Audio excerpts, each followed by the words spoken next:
আসসালামু আলাইকুম রহমতুল্লাহ। প্রিয় বন্ধুরা, যে নকশাটি দেখতে পাচ্ছেন এই নকশাটি অত্যন্ত শক্তিশালী এবং কার্যকরী একটা নকশা। এই নকশাটি মূলত স্বামী স্ত্রীর জন্য ব্যবহৃত হয়।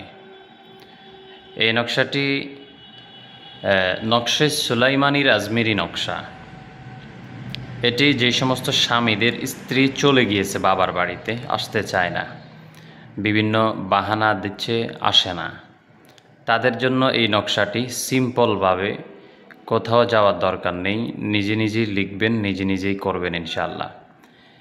এই নকশাটিকে এইভাবে লিখতে হবে, লাল কলম দিয়ে লিখলে হবে, কোনো কালির প্রয়োজন নেই।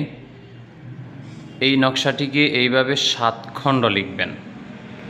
7 খণ্ড নকশা এইভাবে লেখার পরে কাগজগুলো মসৃণ কাগজ হতে হবে, শর্ত এইটা, মসৃণ কাগজ হতে হবে। এইটার মধ্যে 7টা খণ্ড লিখে অপর পিঠে নাম লিখে দিবেন। অপর পিঠে স্ত্রীর নাম লিখে দিবেন, তার মায়ের নাম লিখে দিবেন, পাশে আপনার নাম, আপনার বাবার নাম লিখবেন। তার মায়ের নাম লিখে লিখবেন যে অমুকের মেয়ে অমুক যেন, আপনার বাবার নাম লিখবেন অমুকের ছেলে অমুকের বশীভূত হয়ে সে যেন বাধ্য হয়ে চলে আসে।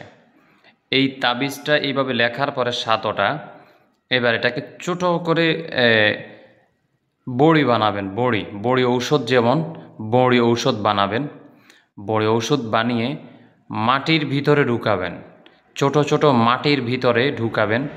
যেই মাটির মার্বেলের সাইজ যেমন হবে ঠিক ওই রকম মার্বেলের সাইজে এই তাবিজটাকে ভিতরে ঢুকাইয়া 7 দিন 7টা চুলার মধ্যে ফেলবেন। এগুলা জ্বলবে, তার শরীরের মধ্যে অস্থিরতা শুরু হয়ে যাবে, সে আর থাকতে পারবে না, চলে আসবে ইনশাল্লাহ আপনার কাছে। ভালো থাকবেন, সুস্থ থাকবেন, আমলটি করার চেষ্টা করবেন, কবিরাজের কাছে না দৌড়ে। আমার জন্য দোয়া করবেন। আসসালামু আলাইকুম।